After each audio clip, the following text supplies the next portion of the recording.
All right, awesome. So we are live right now at this moment. And I see there are a bunch of attendees joining in. So thank you very much for joining in this talk.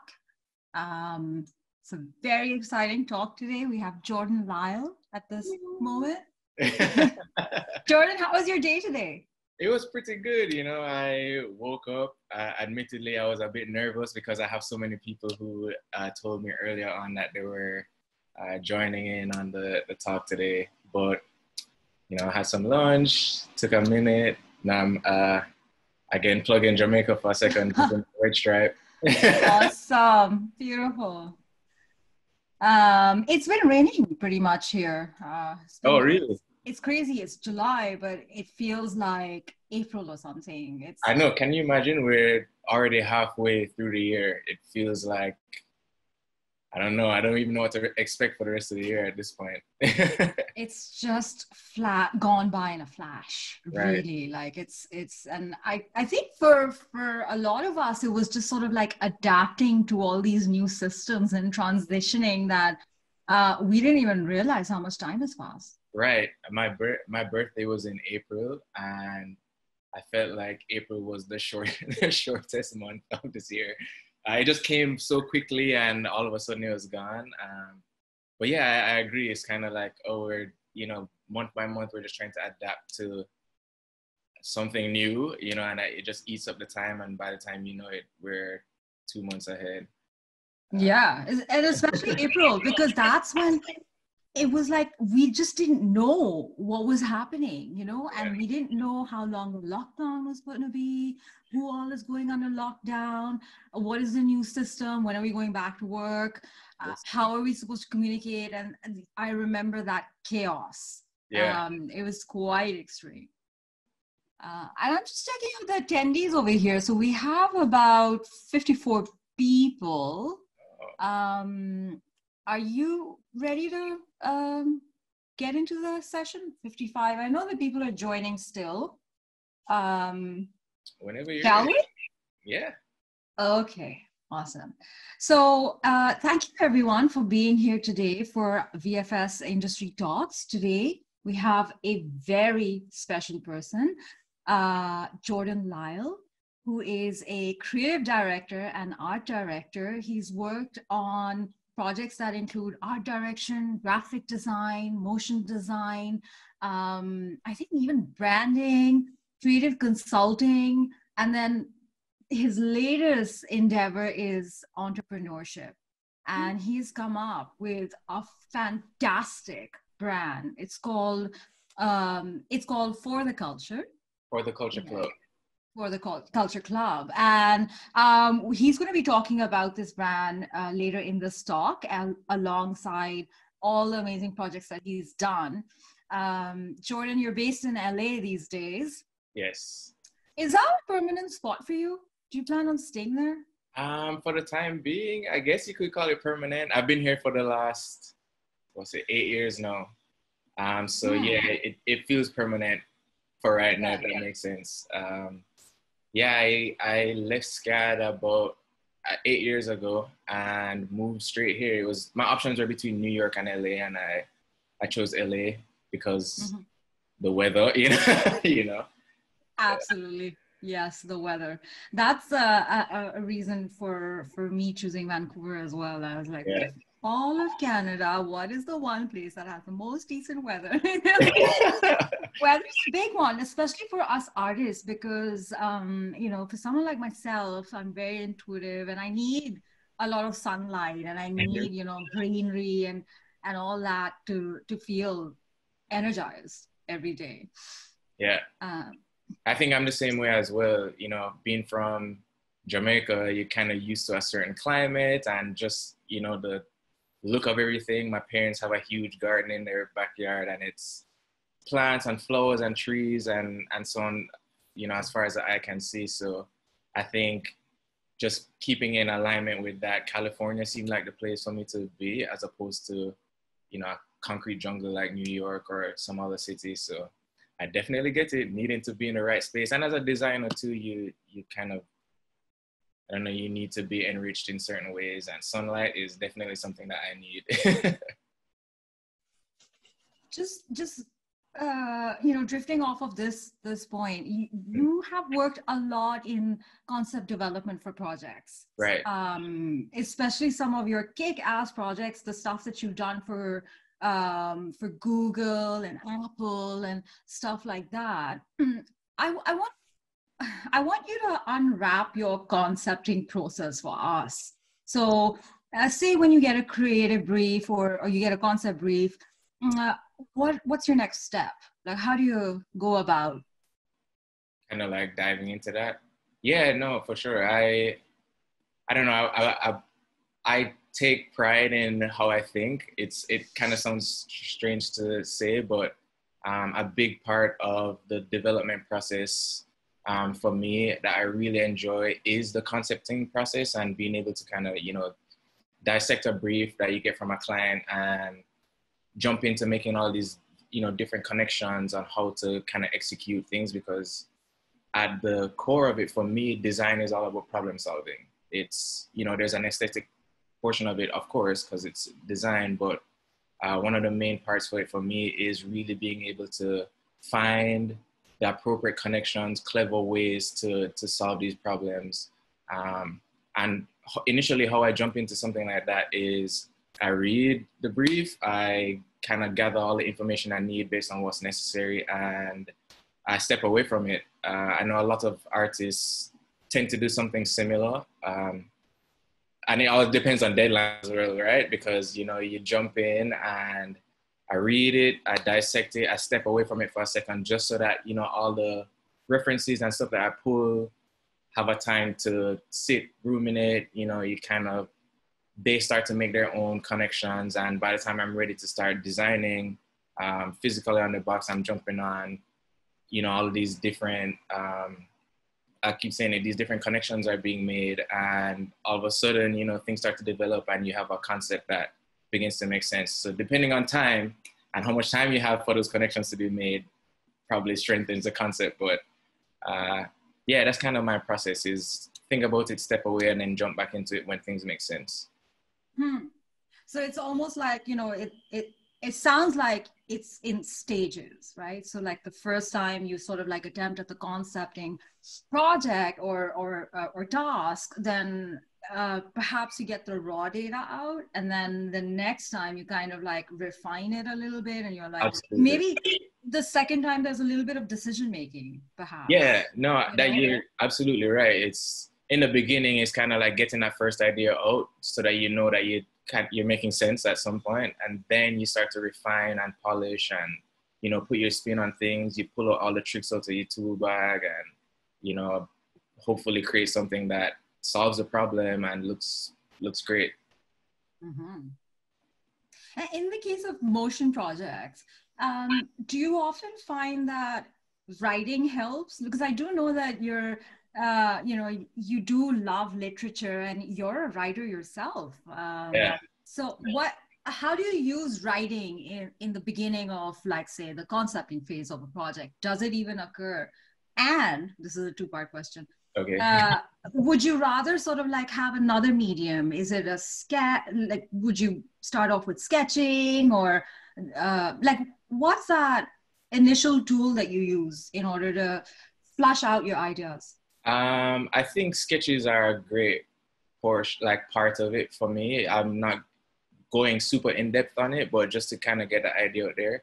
But for the first part, when it comes to writing, as an art director, and I used to, you know, the past studio that I worked at, I was on staff at, writing was a huge portion of what I did. It was, you know, developing the pitch to send off to the client based on all the designs and the thinking that went into it. So writing was a way for me to kind of get my thoughts out and craft an entire image, so to speak, of what to present and what our best foot forward was.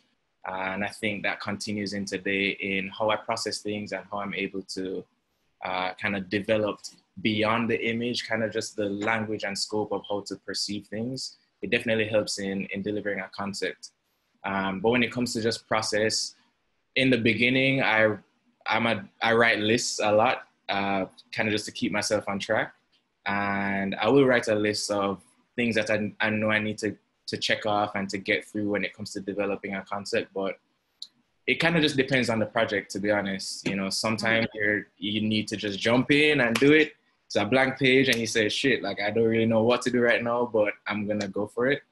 And then on other times you have more time to really sit down and craft the perfect idea in whatever way you see fit to do it. Mm-hmm.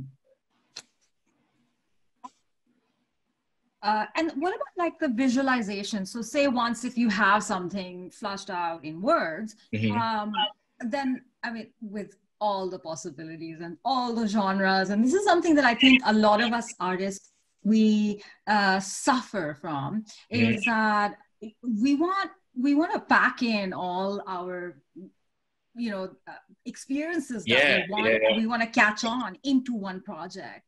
How do you kind of like so how does that decision making process come into play where you make choice and you're like, okay, I'm not going to go with stop motion and 3D and visual effects and so and so is there a process or? I think, as I was saying before, it kind of all depends on the project and being able to compartmentalize something sometimes. You know, you can't bring everything into every project or else they'll all kind of be similar, and, you know, each individual client has a different need. And I think that's kind of what is required of you, is just to solve the need of what they're asking. And I think for me, that's more important. That's the most important thing, is how do I take my years of experience or the things that are just kind of like sitting in the back of my head and pick apart the pieces that are necessary in order to complete and to solve this problem. I think that's the best way I can explain it. It just kind of, at this point, you know, you've been doing it for so long, and as a senior creative, your process is so ingrained in you. You work quickly, you do the kind of things that you're so used to doing, that when you're ready to call upon them, it just kind of happens. And I feel like, you know, I've been asked this question before, and from a lot of students as well. And it's kind of like you develop your process over time, and at some point you're not trying to craft the process as well as craft the project. The process just kind of shows up when you need it to. Yeah. So I'm hearing practice and I'm hearing experience, right? Because once I guess you have worked on all these different types of projects, you can truly understand when they're most required and how they would support what kind of message, you know. So yeah, I agree with that. Yeah. All right. I kind of want to get into your next venture, which is entrepreneurship. So, you know, having a very successful career in motion graphics, working with legendary studios like Bach and Gentleman Scholar. What was that one point where you're like, okay, you know, I rock at this. I worked on projects that are like incredible for Google, for Apple, and you know the project that I'm gonna bring up very soon. It literally stops my heartbeat like every time I see it. I just saw it today as well, and I was like, I can't believe it. I get to talk to him about this. Like, this is my dream come true. And so, like, what, like, why did you leave all of this? Why did you go ahead and set up another brand for the Culture Club? Right. Yes. And I would love for you to share your website and maybe even show some of your products. Oh, absolutely. Yeah. So what was that? Was it a pivotal point? Was it a progressive decision?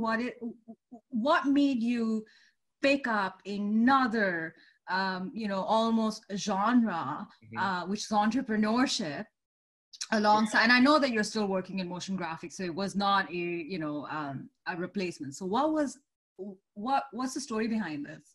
Yeah, well, so I had been working at Gentleman Scholar for 4 years. Is where I started my career, and you know, at some point, I think you make some decisions based on what your priorities are as a creative and as a designer. And I think it was just time to start something new and something that kind of I had always wanted to do, which was develop something that had a more physical component to it beyond motion and beyond the screen.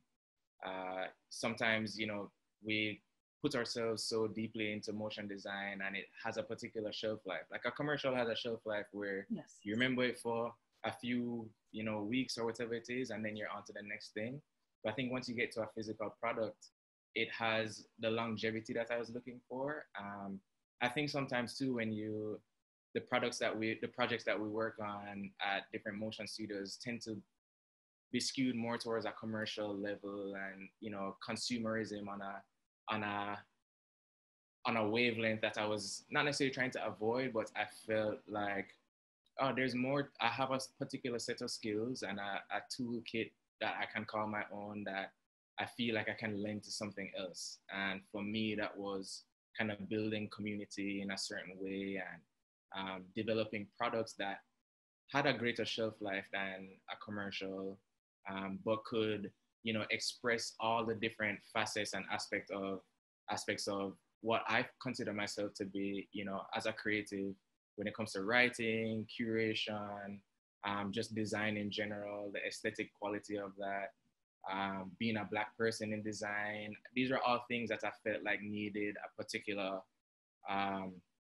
platform, an arena, and what better way to do that instead of asking somebody else to do that for me is to create it myself, And so that led me to developing the brand, and it really has been an extension of me in the ways that one could perceive me when it comes to design and everything else. It was just the next logical step alongside freelance, because that won't stop. You have your job to fund your passions at some point.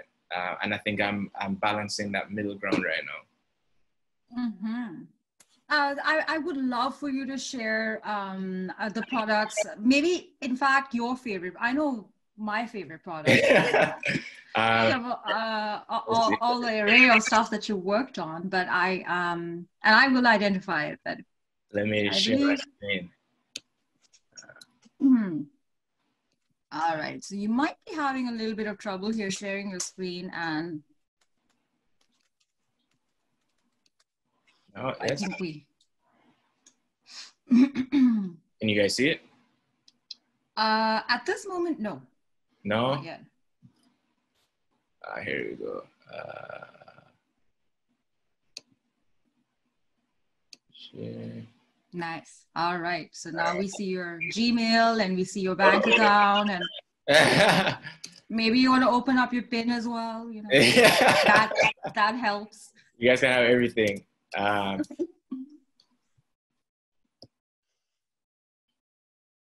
know I should have pulled up a lot of this stuff earlier. So this is for the Culture Club. This is your brand. Yeah, this is my brand. And it's funny how things develop. It started off as a hobby and kind of blossomed into something that really represents me and the community that I feel like is important. It's a brand that is about content and goods that represent kind of quality and thoughtful design from a Black perspective, which is my perspective. I'll always inherently have a Black perspective. But one, you said, what's my favorite product to share? And unfortunately, it's sold out, but this was like a cornerstone thing. Oh my God, I love this. Yeah, it's a bandana that it was one of the first products actually. And it kind of told a different story for me. Because I believe that design is about storytelling as well as problem solving. It is, for me in this particular design, it had so many elements of, like an origin story. The name of it is called the Damascus bandana. And Damascus steel, I don't know if you know it, but it's a pattern that is folded steel and it keeps folding and folding, and it cuts it on a cross section. And you get this wonderful kind of topographical pattern on it. But sometimes you look at it and it's kind of like the rings on a tree. It's kind of like your fingerprint. And, depending on how you look at it, it means something different to you. And for me, it just kind of had a super grounded, earthy quality to it that I thought was important to showcase. And it meant something to me beyond just an aesthetic. And I think it's, you know, things like that are super important to have in a brand that is not just a product that you consume. It's something that has a quality to it that can tell more story. I want, you know, earlier when I was talking to you, we kind of talked about how there was this story that was being created with your products, with the users. So it was like, okay, there's that meaning and symbolism that you have seen and you have developed, and then there was you know, I remember we discussed how the hospital had bought out all your masks, and then there was like this really beautiful narrative being created by the people, by the users, where they all started wearing the mask, and it turned into a statement, a kind of identity. The people were like, okay, you know, we're wearing this mask, we belong together. Can you just talk about that? Yeah, so it wasn't that.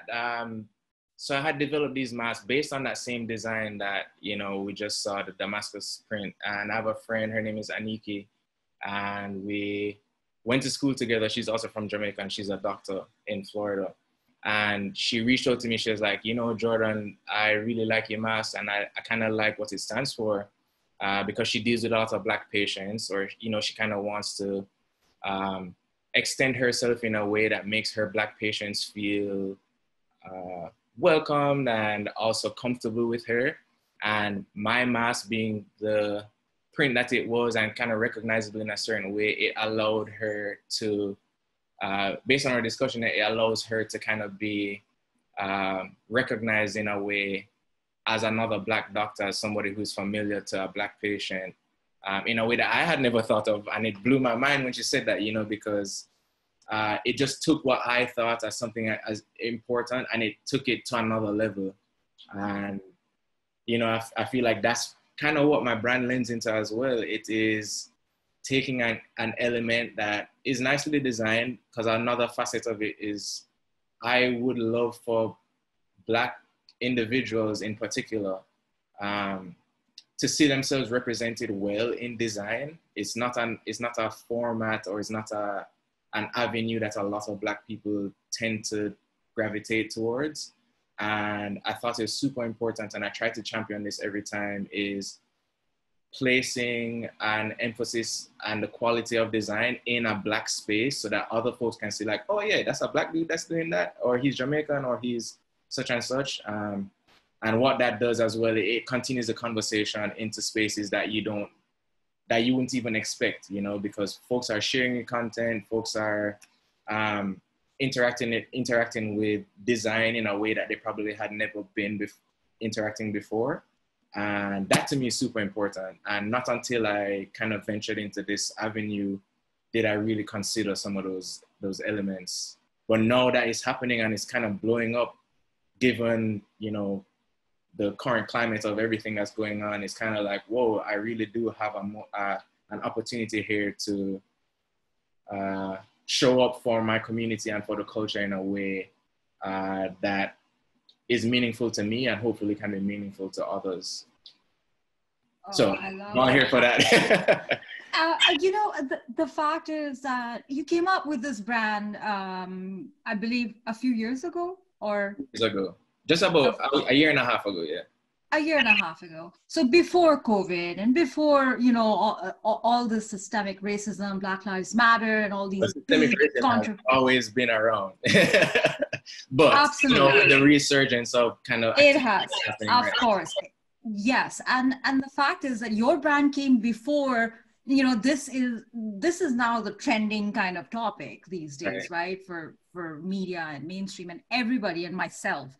And the fact that you came up with a brand that was already acknowledging this, right? It was already like you created a brand that represents Black people, gives them a sense of identity, and has a connection with design. So, you know, it's not just a functional object, but it gives you a sense of identity.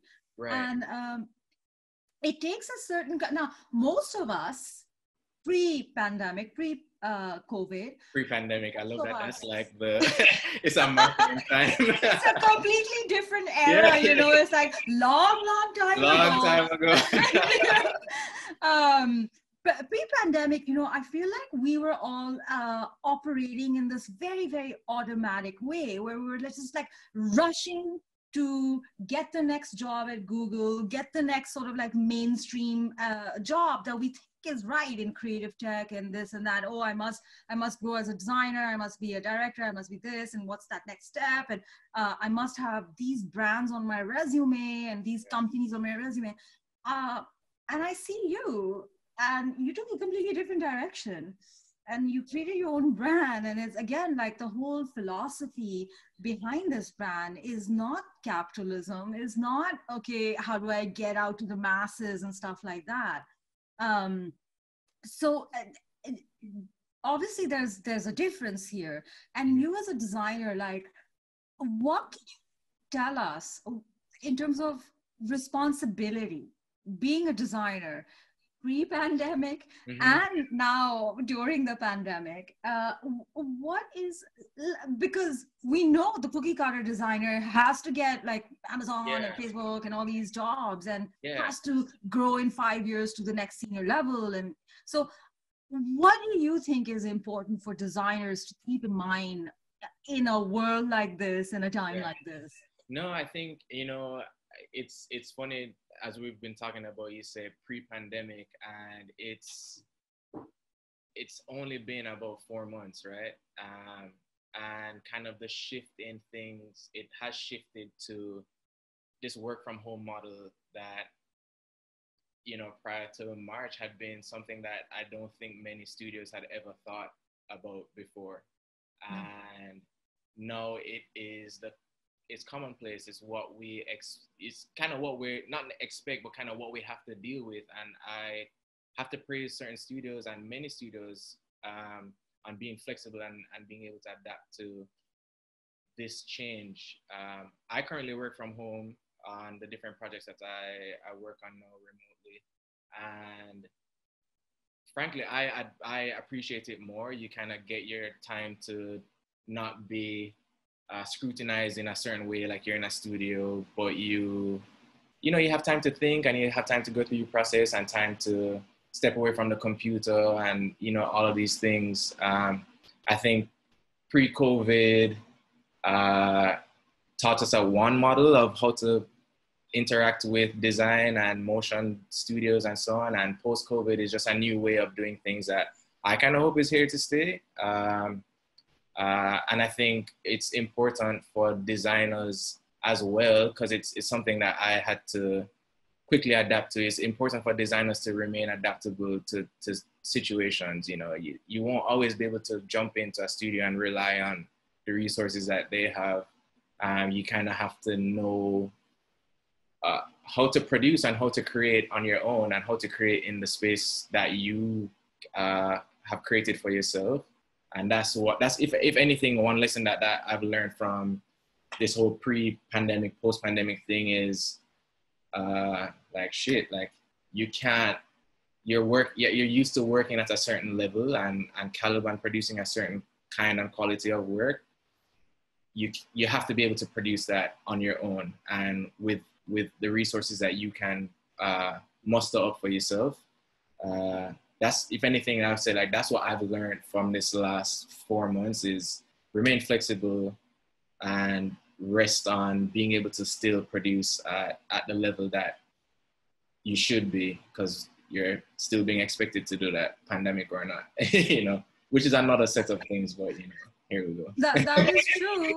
You know, the competition is still out there. Yeah. All the beautiful work that you created is already there as a benchmark for us. So I understand. And then also I love that word, flexible. Like, being flexible is, I think, even if we take out the pandemic in this case, but just 2020 and the kind of devices that we're working on, the platforms that we're working on, being able to produce stories that can be launched on these platforms, that's something that has been there.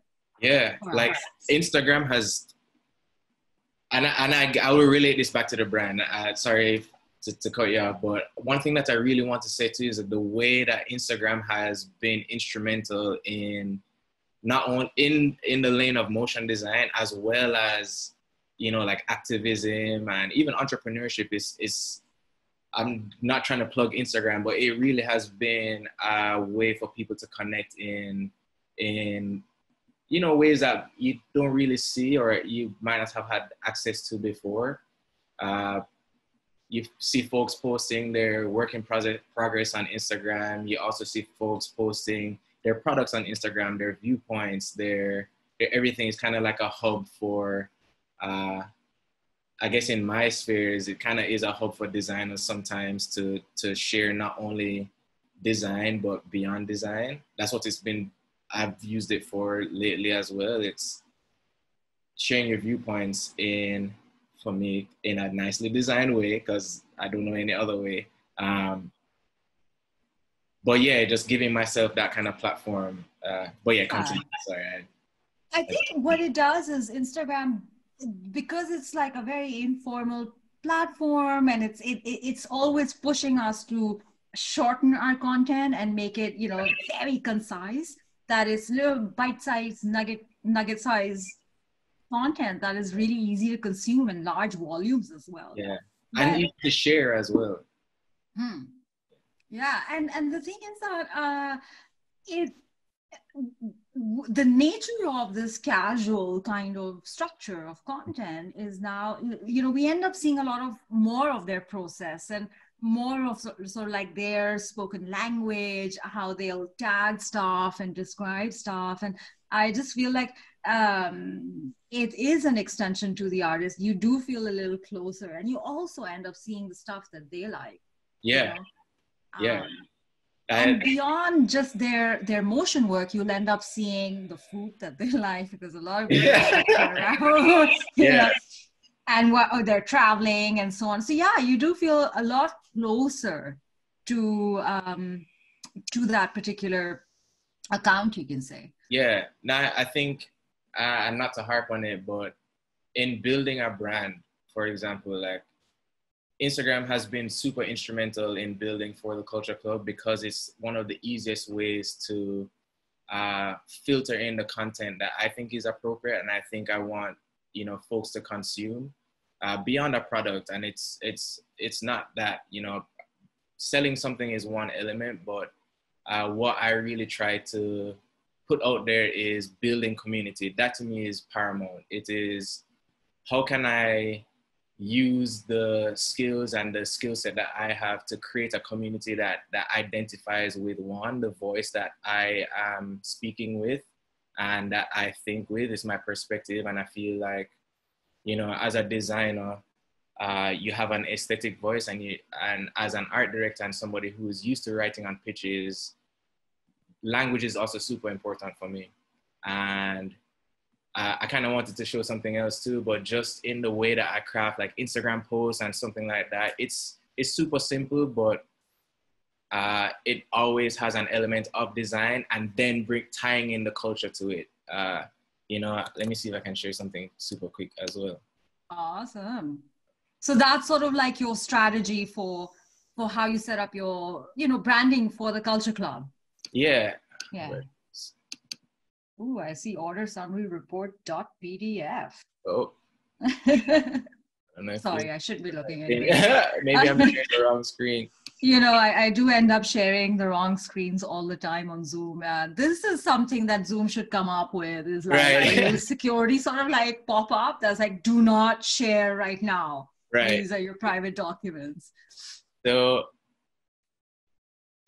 I mean, these are kind of like out of order right now, but I think over time I've tried to develop a way of posting that is uniquely tied to like a Black experience, as well as kind of being universal in being able to perceive it and to absorb the material, but it has a flair of Black culture in it, whether it be Black American culture, African culture or Caribbean, you know, just like a overall Black experience.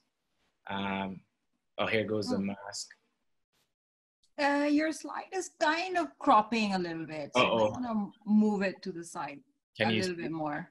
More? There, that's great. Okay. Double tap responsibility. Right, responsibly. It's you know, it's just kind of like the language of popular culture and you know, a vernacular that I speak with and that people identify with. And what's important to me sometimes too is creating content that is easily shareable, because what that does is it kind of disseminates culture in a way that the people sharing it can, you know, have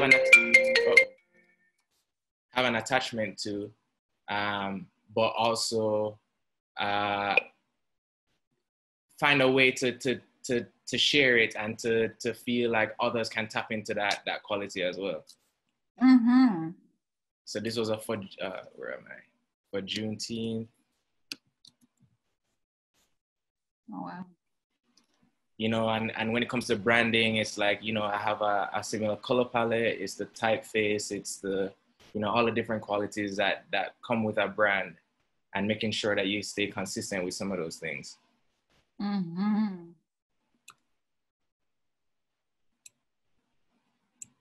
Yeah, this is, yeah.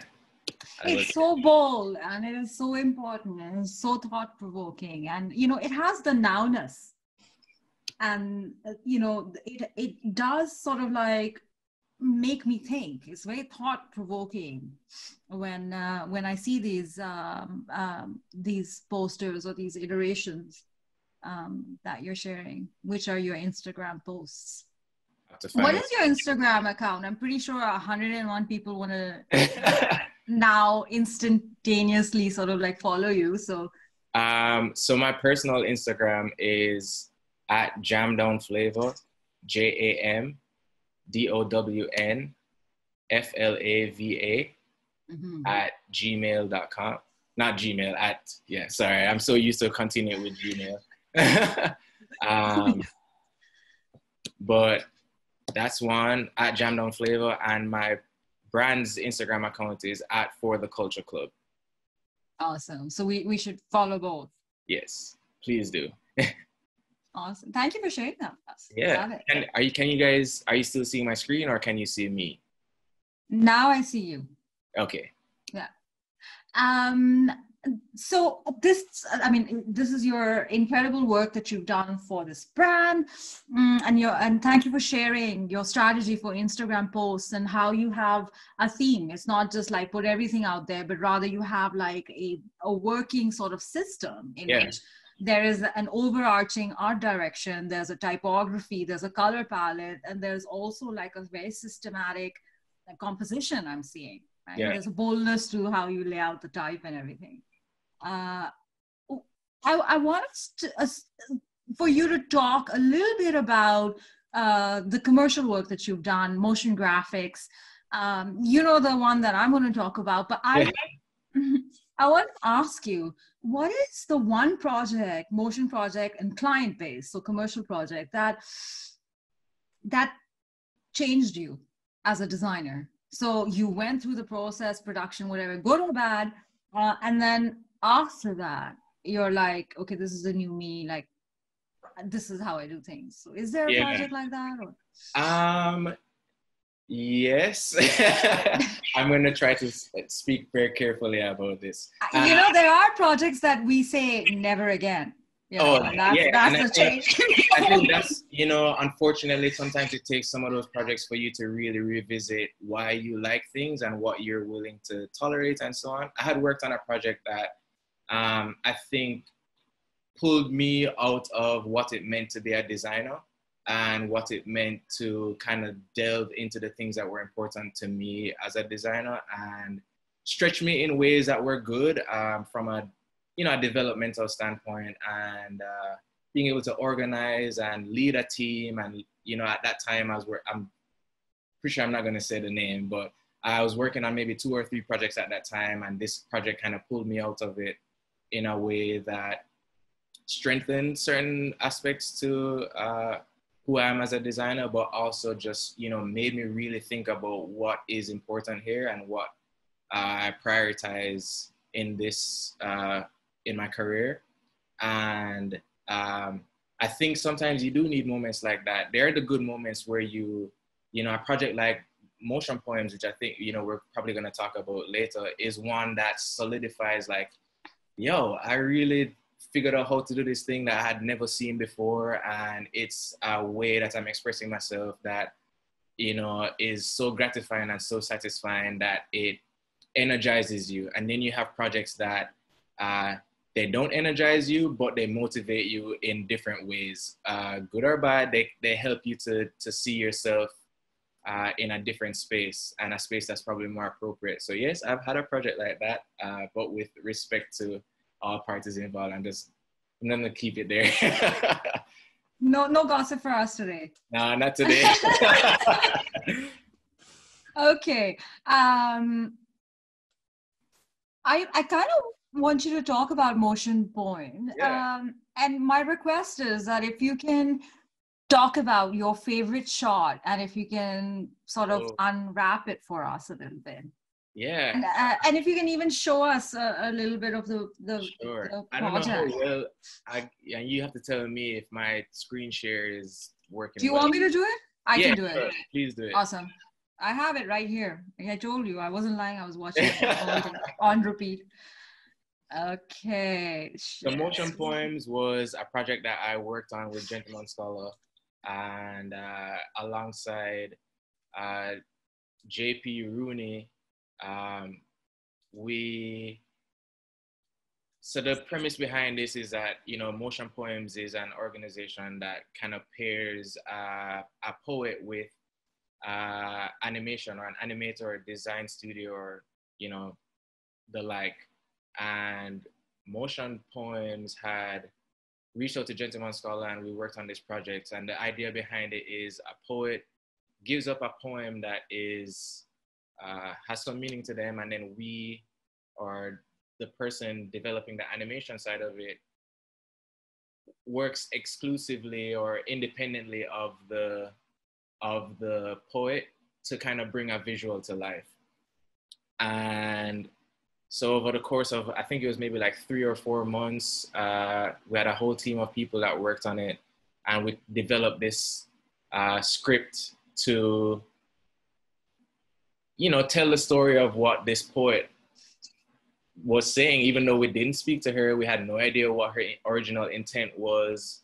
But in the end, we kind of crafted our own story and storyline surrounding her words. And this was a super fun project. It is one of my favorite projects that I've worked on. It pushed us to develop a style that we had never seen before. And there's a lot of tips and tricks in there. But I think one of my favorite portions of it is, I can't remember where it is, but it's the first part. We see the flow, and it kind of opens up. I think it's closer to the middle of it.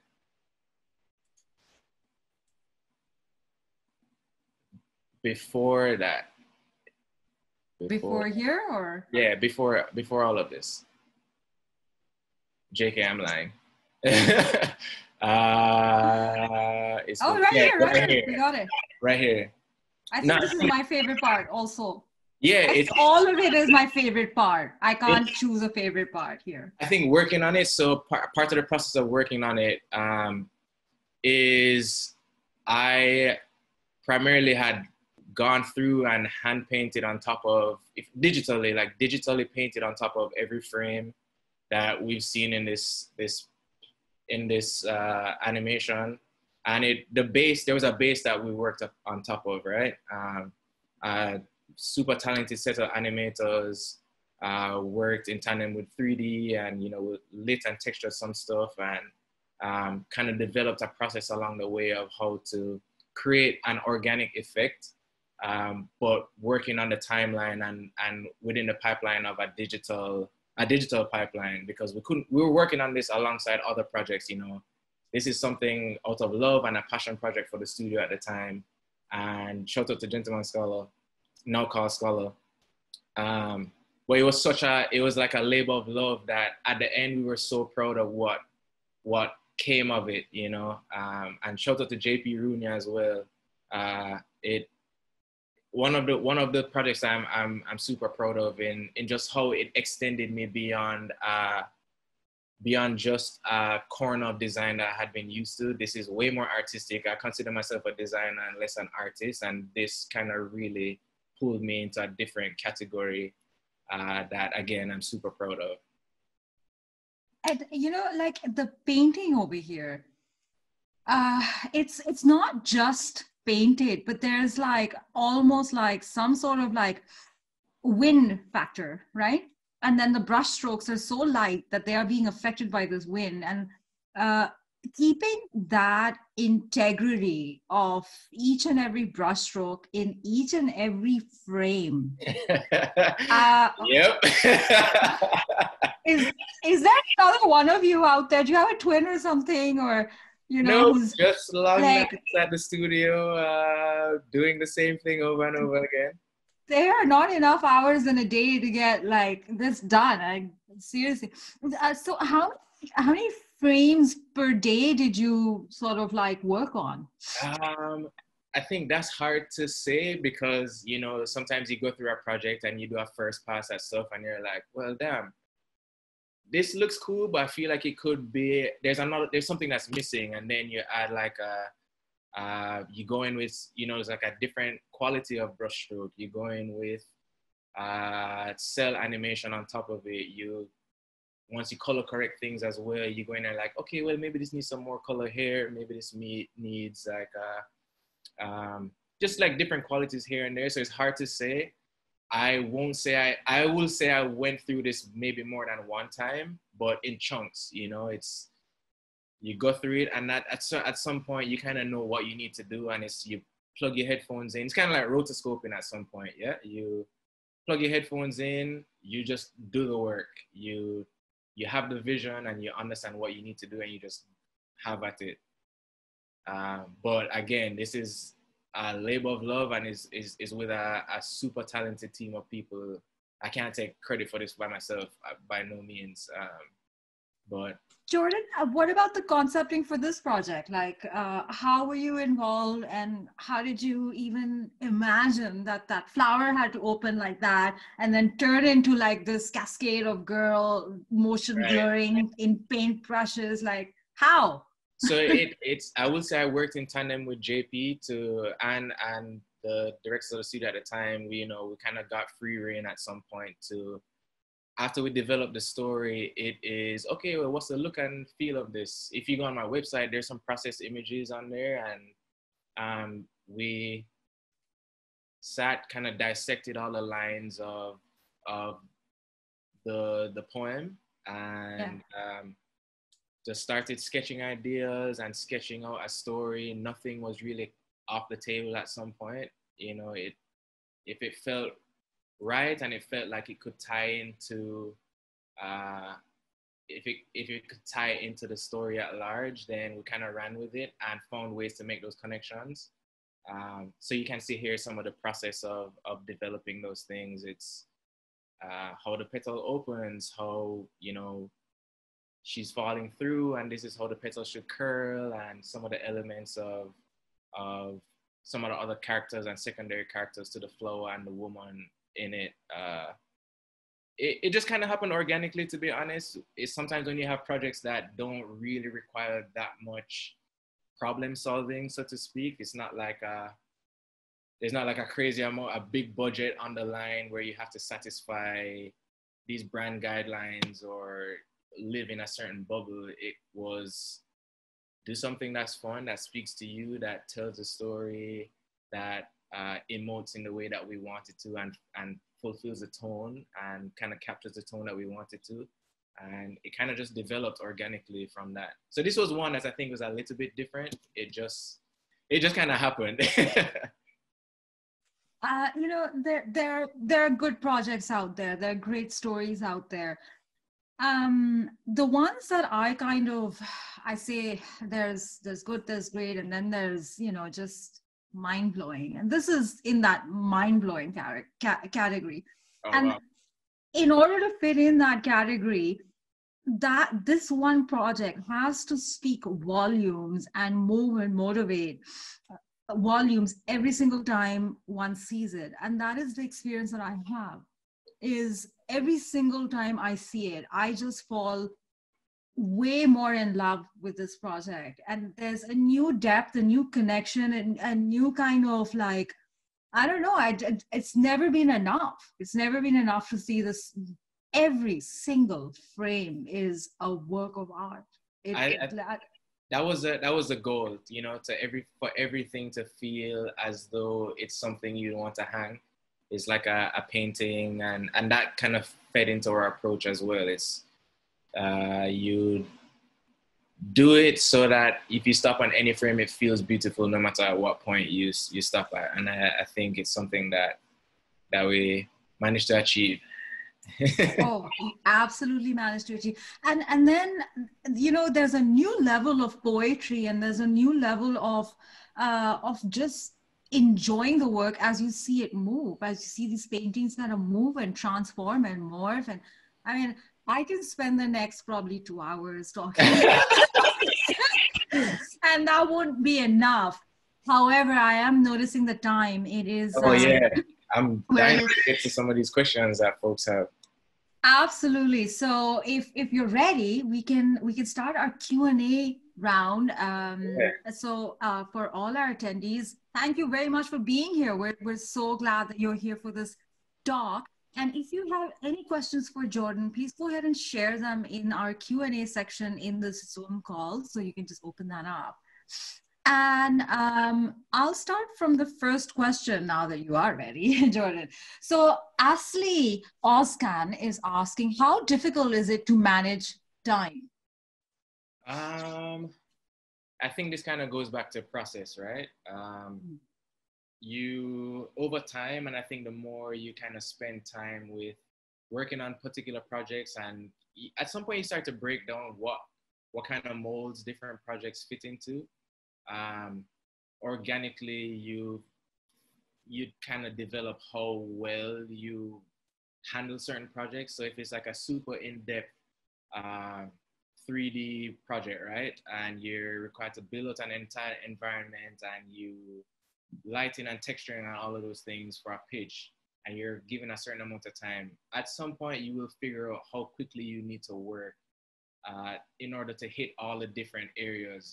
You know what your task list is, and you are able to dissect that time and compartmentalize it in a certain way. I think for me, time management has always been one of my strong points.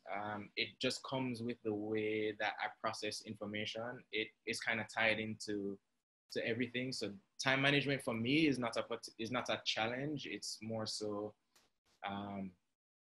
it's an exercise in understanding the importance of certain things and when to execute and when to move on to the next thing. You know, it's the difference between channeling your energy into producing something that is worth 98% or 92%. They're both A's, and they both solve the problem, and they both kind of achieve a certain quality.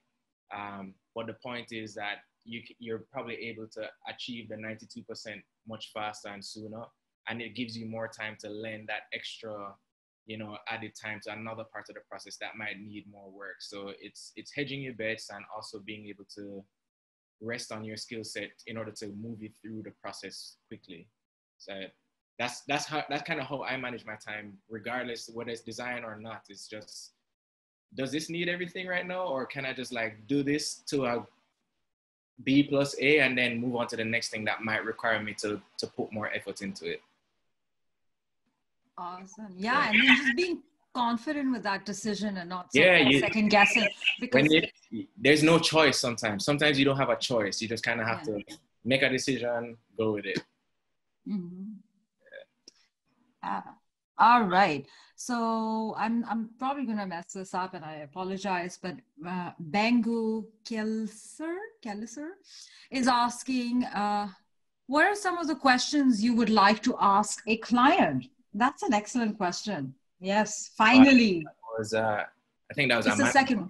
Amanda Chinny asked, what are some of the questions you'd ask a client. Oh, sorry, Amanda Chin Yi. What are some of the questions you would like to ask a client? Thank you for that. Yeah, no problem. I think so. It depends, kind of like how you work. If I'm working at a studio, a lot of the brief comes kind of pre-packaged, right? Until you have an initial conversation with them, and it's all dependent on what the project is. But questions should always be aimed at the problem solving and aiding you in how you help them solve their problem, and also to asking if you're presented with a certain set of tasks and a certain initiative in order to complete, but sometimes that might not even be the thing that they're trying to ask, and it's your job as a designer as well, and the experienced problem solver, to getting a client to understand what the actual problem is and how can I help you alleviate that specific problem. It sounds very clinical, calling design challenges problems, but that's essentially what they are. You are solving aesthetic and conceptual problems in a particular way, in a creative way. The biggest question that I ask is, or one thing that I've learned to ask is, what haven't I asked you yet? Is kind of like, is there anything else I would need to know in order for me to fulfill what you require? And that goes beyond design as well. It's just a life tip. So just sort of like being mindful of your blind spots, right? Yeah. And allowing the other person to sort of like help you see what is required. So it's not just, as a designer, it's not just you sort of doing all the groundwork, but it's also allowing people to contribute and share. Yeah, absolutely. All right. So now, Bengu Kilisir, right. What is the most challenging project you've ever worked on? No pressure. I would say, I think that project I had mentioned earlier was the most challenging. Not technically, it wasn't the most technically challenging project. It just was the most challenging project as an overall creative. Motion Point? No, not Motion Points. Motion Points was difficult in a different way. It was just straight up hard work and labor intensive. Production, yeah. Yeah. So which one then? It was that project I had mentioned earlier, which I'm not going to mention the name of. It stretched me in different ways. But I think I'll tell you the hardest part of some jobs for me, which I think is an even more appropriate portion of it, is once you kind of get into production and you're rolling on a project and then you're throwing a curveball that, leading up to however many weeks of design and you have things locked, and then you go into production on something, and then all of a sudden there's a big ask that pulls you out of the initial vision of something. Those are some of the most challenging portions of projects to me, because they force you to be flexible. Here comes that word again, flexible and adaptable. And also, as an art director or creative director, you're managing a team of folks and you're trying to get people to stay motivated on things and, continue to be along the same path, even though directives have changed. I would say for me, dealing on any project, even if I'm just a designer and being redirected, it's something that tends to pose a problem for me in just being able to reset, refocus on what the actual task is, and not being as precious about the things that you've done before. As designers sometimes, and artists as well, you kind of tend to want to be precious about every single detail and aspect, but sometimes, you kind of have to wipe the slate clean and move in the direction that you're called to move in. So yeah, flexibility for sure. There are plenty of questions in here. Yeah, they're stacking up. All right, next question. Hansel Smith, when did you feel comfortable calling yourself an artist/creative? Oh, that's a good question. And I have this debate sometimes with many of my friends. Well, for me, I went to SCAD. Shout out to Scad. I know this is VFS, and I've always loved Hey. But yeah, no, I think, you know, early on in my career, you kind of have to pick a point where you're working on projects and you're producing and you're being put into certain roles, and you're just like, okay, well, I am this. I am a designer. I am a art director. Or, you know, sometimes, you know, there's a path that's carved out for you, but it comes with confidence and it comes with having things to back it up as well. And I make the distinction, and I still do make the distinction between artist and designer. For me, design is about problem solving, and I will always say that. But it is not without artistic expression and artistic qualities and skill set, right? So even though I consider myself a designer, there's an artist at heart in there, because I do have a quality and aesthetic quality that I want people to kind of absorb, and it's from me to you, not just dissecting and being clinical on what to achieve, but it's bringing an innate quality and something intrinsic from my perspective. But yeah, I think early on, if you feel confident in your skill set and the avenue that you, or the lane and space that you occupy, there's no real wrong time to call yourself an artist or creative. It just is. It just is. You are at that point. Yeah. Yeah, I would say the moment you want to be an artist, you know, and you create the work, you're in that flow, you're an artist. Yeah. There's no limit. Absolutely. I like this. All right. Yeah.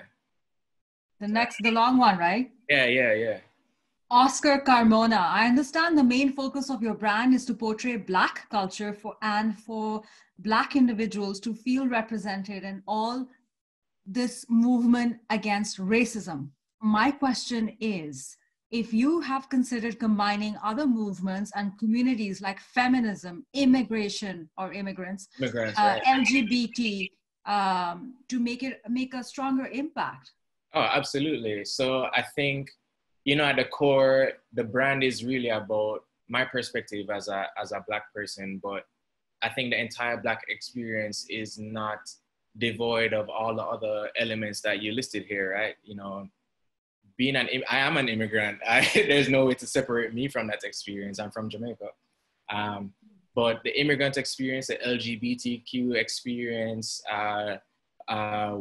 Black women, or just, you know, feminism in whatever light you look at it, it's also a part of the Black experience. They're not mutually exclusive, and they're not monoliths in their own right. So there, yeah, in many elements in which I portray the brand, it at the core is about a Black perspective and pushing that as a narrative in the forefront. But just this past year, I worked with a close friend. Her name is Kim Goldburn. She's another Jamaican creative. She's a designer. And she had the initiative she wanted to create kind of like the first LGBTQ social parlor in New York, a physical brick and mortar space. And I worked alongside her to adapt something from my brand to help her in accordance with that. I have a pin called All Rights Preserved, or kind of like a subset of my brand. It's called All Rights Preserved, and it lends itself to all those initiatives that are being asked about. It is preserving the rights and the qualities of that experience, regardless of, you know, its gender and sex and religion and, you know, ability, all of those things. It's kind of what that phrase means to you. And my experience is very varied, so it would be unwise and kind of outside of my experience to leave those parts out of it as well. But at the forefront of the brand and building the community that I want to, Blackness is at the core of it, and all types of Blackness just kinds of feed into that. So thanks for asking that question, but they're all one in the same. They're all kind of combined. Yeah, and you know, Black Lives has been sort of like the trigger effect, right? And yeah, the awful, brutal way that George Floyd, we lost him. And so that was like the main sort of like trigger, but it has offset many concerns. One of Yeah. them is systemic racism. The other is, all the oppression against women, Right. LGBTQ. So I do see, this being sort of like an opportunity here for us. And then what I love is that pre-pandemic, when everybody was going in this direction, which was capitalism and creative tech and get that job in Amazon, you did navigate in a different direction, and you built a brand for a completely different rationale. Yeah. And I think that just makes us think about systemic racism. Is even though your brand is very much around Black lives and Black community, but it makes us think of systemic racism. Yeah, and it's all tied in the same package. And however I can use my voice and talent in design to kind of speak towards those things which are inherently important to me, I will always do that. And rest assured that that will be how I use my platform in the ways that I can to do those things. They're not separate. Yeah. All right, next question. I want to I'll just dive through all of these questions as much as we can. Okay, so Paula Gonzalez. Hi, Jordan. You mentioned the word meaningful several times. I'd like to know more about your opinion on creating with meaning and how important it is for you. Absolutely. And it is super important to me. I think at some point in your career, you find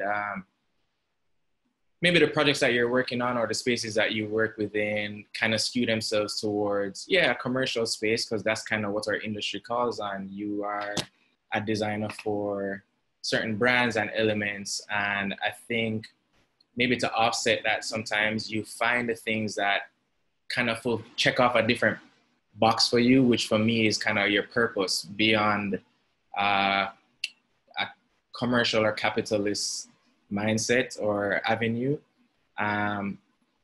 Not every single project that you work on will have this grandiose and profound meaning to you, and that's not always what it is. We do work in an industry where things need to be done, and you work on a project and it is for the sheer purpose of executing that. But I think being able to work on projects and create projects for yourself that check those meaningful boxes for you and tick off and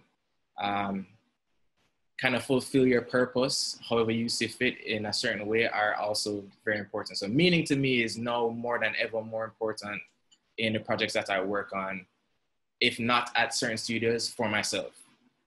Yeah. So just adding that extra element. Yeah. And making it an even higher stake, or, pushing that bar higher. Yeah. All right, next question. Margia, so newer question. So Margia is asking, I would like to know how do you decide which projects to take, and if you ever found projects that you don't want to do. Thank you for the talk. It's been great.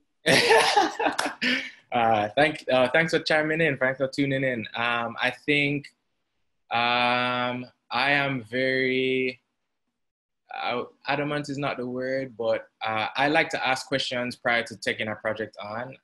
Not many people choose to do that or have the opportunity to do that, but it just gives me a greater outline of how I fit into the project and if my skill set and what I could bring to it are the right fit, because fit is also fit is important for our project. No matter what your skill set is, if you're not working with the right team, or if you just don't have the same kind of breadth of knowledge or background to be working on that particular project, sometimes it's advisable to just take one for your team and step out of it. So I just like to ask questions prior to, and yes, I have not worked on projects that just don't align with me. Is whether those projects are from a technical standpoint, and I just know that they either require something that I feel like I'm not there yet, or I'm always trying to be on my best game. And I think sometimes it just requires you to analyze the whole thing and just be really intentional about the projects that you take. I think I'm very good at doing that in whatever ways I see fit. All right. Okay, so Tristan Henry Wilson, can you make kid sizes for the Culture Club? I mean, Coming soon. my baby girls. Coming soon. Yes, one of my best friends, Graham Reed, who is also a designer and game developer, he and his wife are expecting a baby. So I am definitely looking to expand the For the Culture Club line into some things that I can, help serve my friends better.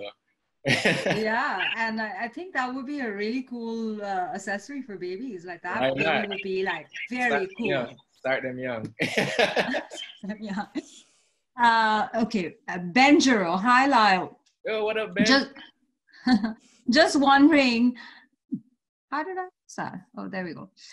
Just wondering what you feel the barriers are bringing more POC into the design and film industry, and what are some ways you think we can overcome them?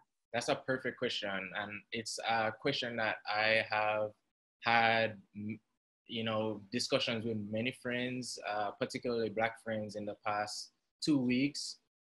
There's a panel I listened to just recently with some other folks, but there are a few things. I think some barriers to entry for people of color, and particularly Black people, are,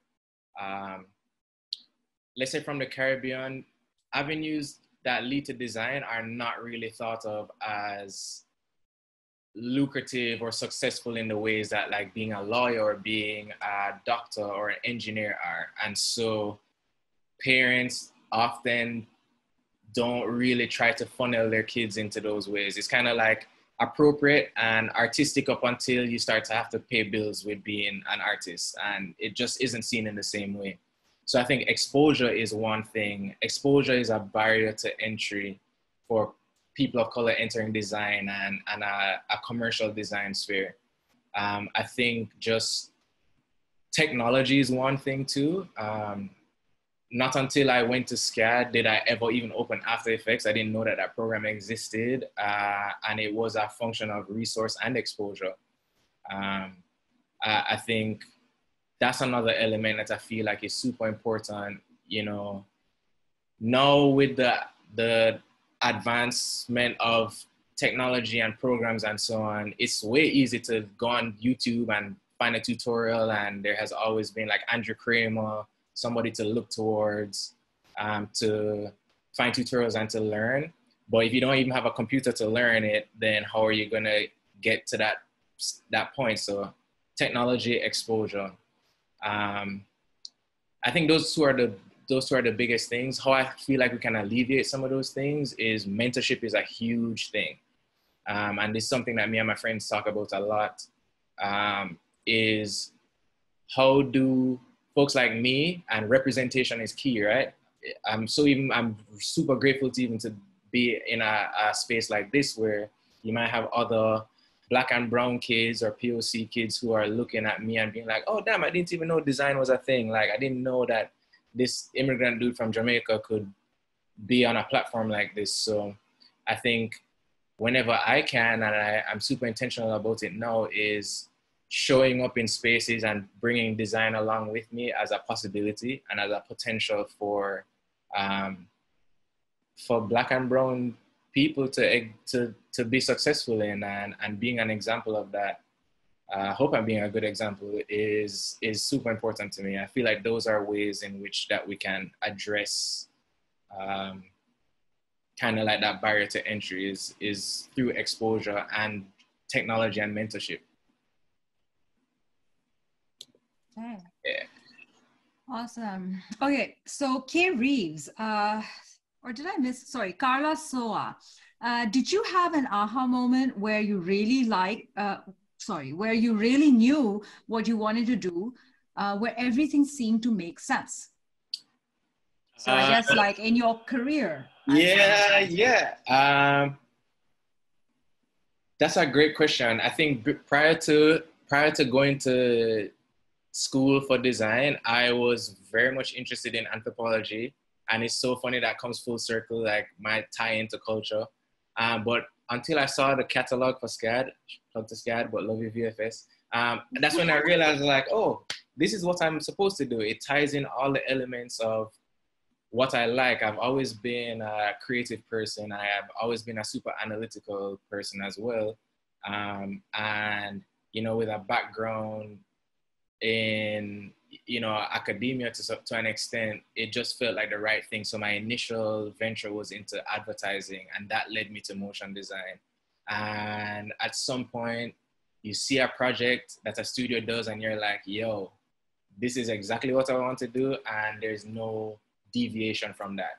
And you just kind of know at some point. So yes, I think in my, having already started in design in my sophomore year, I saw a project, I think it was from PsyOp, the Guinness Dot, and I was like, I'm sold. This is what I'm about to do for the rest of my life. It's cool. Yeah, PsyOp has that effect on people, Yeah. I believe. I think we skipped out one per K-Rees. He had a good question. Yeah. He said, Okay, being a sorry. black man in design, what's your intentionality around ensuring you are represented in the studios you choose to work with? Bye, Oski. I think right now it's super important to me. I think somebody else is on the line. I think for 1 second, yeah, we had someone just. Okay. Yeah, no, it's super important to me right now. I've always ever, for the most part, been the only Black person at studios that I work at, or one of a few. And I think right now there has been a cultural shift to an awakening, so to speak, of studios realizing kind of the makeup of their work base and team. And it has never been lost on me, but now it has been important to me to kind of bring those, yeah, we can call it an issue, like bring some of those issues to light and ensure that studios are taking action in creating a space that is inclusive to folks that look like me. I've always been a proponent of getting more Black faces and people of color into different arenas that don't particularly reflect that, because we do have a voice in those spaces. But I'm just more intentional about, you know, at least having conversations about it. It's very important to me. Yeah, I feel like even myself, I'm from Pakistan, born and raised there. Yeah. I'm brown, you know, and just sort of like having worked in North America for over a decade. There's definitely like there's been a change in the culture that I have been in. Now, nothing is perfect at the moment, but systemic racism does exist. It exists in our workplace. It exists in our, you know, in small sort of like interactions that we have on a day-to-day, like everywhere you go. And I feel like even before, you know, Black Lives, that this was something that was, there was some kind of friction. There was like the Me Too movement and the other movements. We didn't really say systemic racism, but we did say inequality amongst minority groups. And I feel like we are ready. I feel like people are listening. People are listening. We are ready to adapt. We're ready for this change. Yeah, one question that I got is, you know, I had a student ask me if,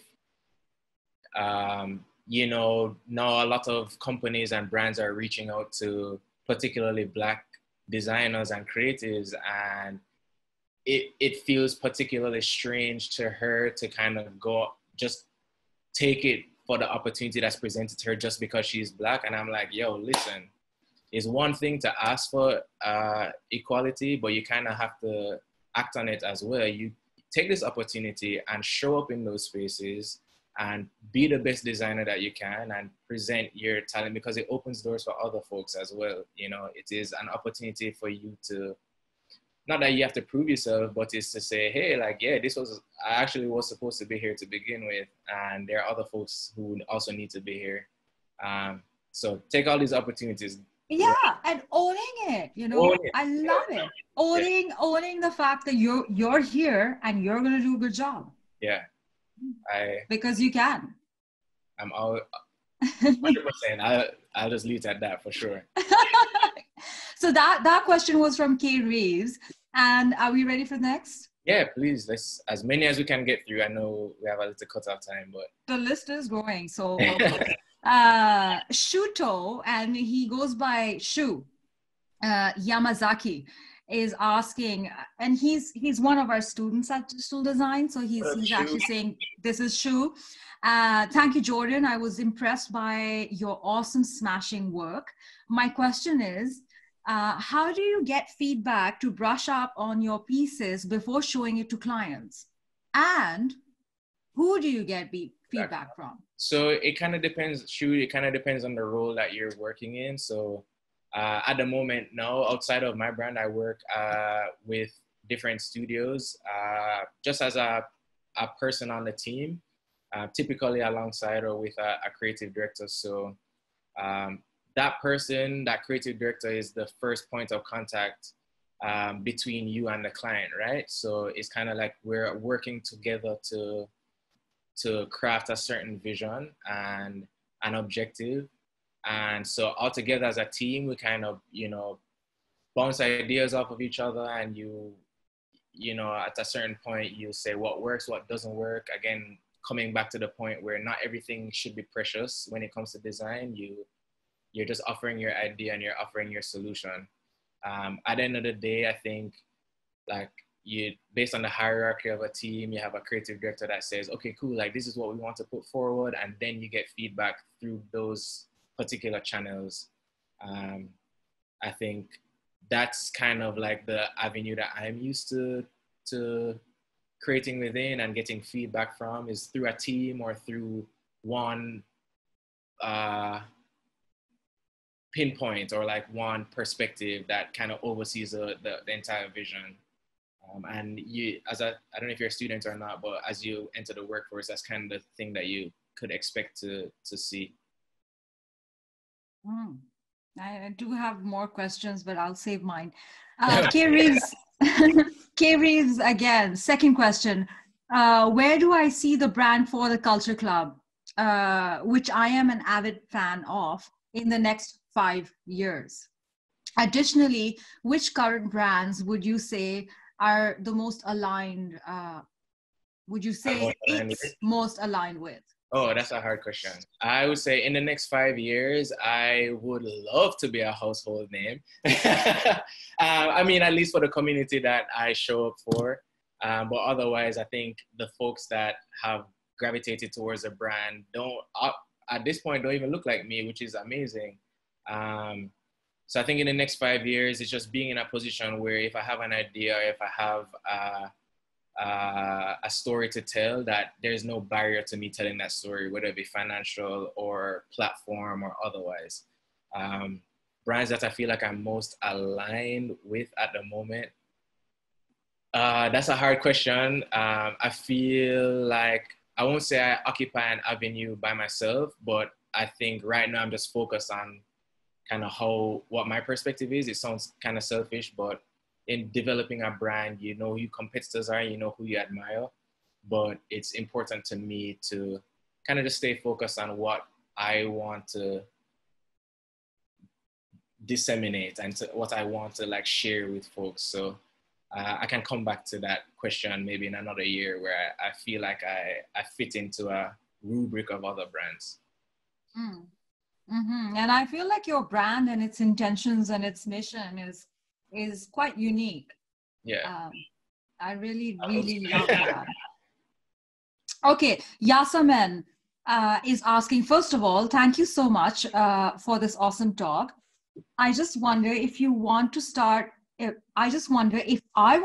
my own brand, how do I start? How can I figure out what the platform is as a starting point for me? Right. Excuse me. That's an interesting question.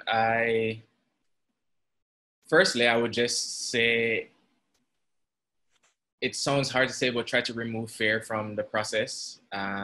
it's something that should fuel you as opposed to hindering you. But the main thing is to whatever you want to do is to actually start it, is to give yourself a deadline and to say by July 31st, I want to have a set of prints that I've designed or illustrated and I want to release into the world. At some point, you can continue to like mull over it on, and then it just sits there. You don't actually start it. So I would say actually start it. Find the ways that you need to actually develop the things that you want to do, whether it's a physical product or whatever it's a print that you want to sell online or start an Instagram or a brand or whatever it is. It's do your research, find the ways that you think are the most appropriate avenues to start it, but you actually have to start and give yourself a deadline, because if not, you won't, there's no accountability. You don't hold yourself to anything. What was the other part? What platform? Yeah, I think it just depends on whatever you're trying to do. I'm not sure exactly what you mean by art brand, but you know, if it's a clothing line, you develop a website that has e-commerce on it. You find your social channels that you find an audience, and you come up with your design language and how you want to be perceived and run with it. Yes, that's really good advice, by the way. It's like, and that's a very good question. Yeah, that's a great question. That's how to start your own brand. And I only learned this a year and a half ago, so it's a process, and you will learn. Okay, so now I guess we can start wrapping up, and this can be our last question. Sure. So Asali Ozcan is asking, how difficult was it for you to adapt to an industry as someone from a different country? Was it difficult to adapt to this new culture? In some ways, yes, and in some ways, no. I had been living in the States for a period of time prior to entering motion design and the design career field. And so I had experienced all my culture shocks prior to that. As an immigrant, I think you never lose a part of you that is tied to where you're from. And I am Jamaican to the core. It's, you know, it's always a part of me. And so I show up in different spaces with that always tied to me. I would say it wasn't necessarily difficult, but I understood how I was different from other people. But at a certain point, that difference becomes, it becomes your superpower, and it becomes the things that makes you desirable, not in a gross way, but in a way that like it adds to the story that you have to tell, and it adds to your perspective, and it adds to how you think and the quality of work that you produce. I think adapting culturally to like an American workforce it's not that much different than working in many other places. You do the work that you're asked to do, and you show up as your best self however you can. And yeah, I wouldn't say it was particularly difficult. You just are more aware of your differences at that point, which is good and bad. Yeah, and I would say that it does take time. It took me time, you know. Yeah. It took me a while to sort of like fully adapt to like, okay, this is a system. But you said something earlier which was really beautiful, is flexibility, you know, and us as designers, us as artists, and especially with so much evolution in platforms and technology, I think a part of us needs to be adaptive. Yeah. You know, and we can sort of like get by with a little bit of osmosis, you know? Yeah. You fit in. Yeah. Yeah, and the beauty of being flexible, at least for me, is the learning aspect, right? It's you end up seeing what you never saw before. It's those blind spots, you know, and you're like, oh, okay, nice. Like I'm still figuring things out, and so there can be a fun beauty of like discovering a culture and discovering yourself in that culture. Absolutely. Seeing how you are adapting and becoming flexible to fit in. Well. like what you bring in addition to what you're learning, and how you can impart knowledge on other people as well. And one other thing that you said, and it has made a difference for me, it's really resonated, is when you gave that example about the designer who sort of like spoke to you about her situation, that, okay, there's Black Lives happening and there's a job opportunity. Did I even earn it? And that ownership, you know, because in so many ways, immigrants don't end up owning what you know, the new world is offering them. And even for myself, like, it took me a while to say, okay, like, how Canadian am I? I'm pretty proud. Like, when I look in the mirror, you know. Right. But it was like one of my managers actually a while back, and you know, I was kind of like having this conversation with him, and I was like, no, I can't do it. And he's like, oh no, then you got to do it like this. And I was like, oh no, I can't do it. I'm Pakistani. And he's like, he looked back at me and he just stared at me and he's like, no, you're Canadian now. It's something to grapple with, right? Yeah.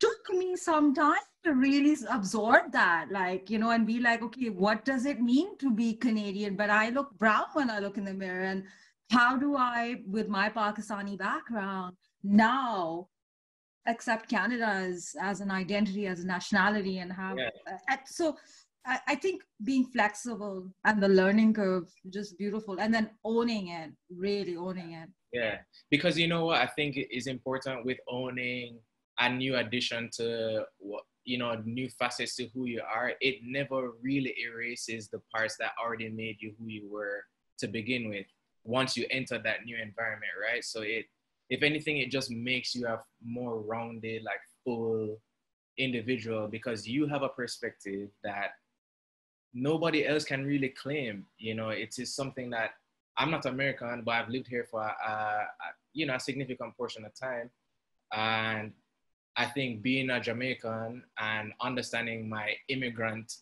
or immigrantness,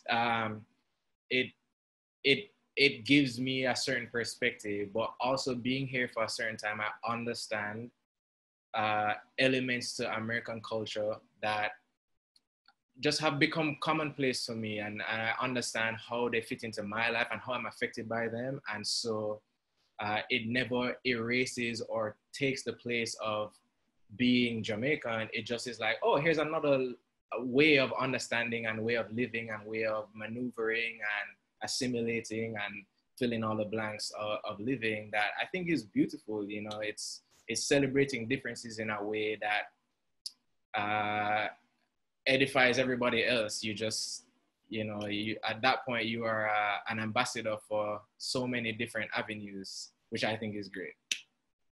Yeah, it absolutely is. Being an ambassador, representing. That was really, really incredible. The entire session was really incredible, Jordan. I want to thank you on behalf of our team at Vancouver Film School, all our students that have participated, all our alumni, and all our industry people that have joined us today. Thank you for taking out the time. Thank you for sharing these experiences, these insights. And most of all, like, I'm pretty sure I am one of the people who has, and there's a ton of people here in this call as well, who have such admiration for your work. Oh, and really, I have such admiration for your work, and it really reeks of integrity. It reeks of, you know, it's a very authentic kind of approach that you have, and it shows in your work, in your color palette, in your design, in your choices. I think it is incredible, the fact that you are, you know, you develop your own brand, you develop, and the mission behind it is incredible, you know, especially after working with places like Buck and Gentleman Scholar, and then Apple, Google, list goes on. And then there was like this one thing, and you spent so much time and effort, and that sense of responsibility and ownership as to what a designer is and what a designer needs to do in a time like this. That's the best example for all of us. Thank you for setting that up for all of us. Thank you so much for having me. It's been, and I said it earlier, I was admittedly kind of nervous because, you know, it's not often me in particular, get platforms to kind of speak in this way. And I think is super, I'm grateful and I appreciate VFS so much for extending the invitation to me. And I hope that all the students and folks that tuned in enjoyed what we spoke about, because I really enjoyed our discussion and our talk. So again, thank you so much. Absolutely. I loved it. And so people can get in touch with you on Instagram, LinkedIn? Yeah. On Instagram, Jamdown Flavor, JAMDOWNFLAVA. And if you want to tap into the brand as well, it's at For the Culture Club. And that's probably the easiest way to find me. I'm always on Instagram. So, yeah, but perfect. Again, thank you so much. Yes, absolutely. And for our attendees, thank you very much for being here today. Thank you so much. I appreciated all the questions. I think we got through most of them, but brilliant questions. I wanted to dive even deeper into a lot of them, but they were great. Yes, thank you. Thank you for these questions. And please stay tuned for our upcoming talks. So today we have Jordan Lyle, and hopefully we're going to invite Jordan Lyle again in the future for more insights and news. And in the meantime, please go check out vfs.edu, and we post all our upcoming talks. All our industry talks will be there. Jordan, it is an honor to have had this, the privilege of having this whole conversation with you. I hope to be in touch with you again soon. And thank you very much. Thank you so much, Neela. Thank you, everyone. Take care and have a fantastic evening. Bye-bye.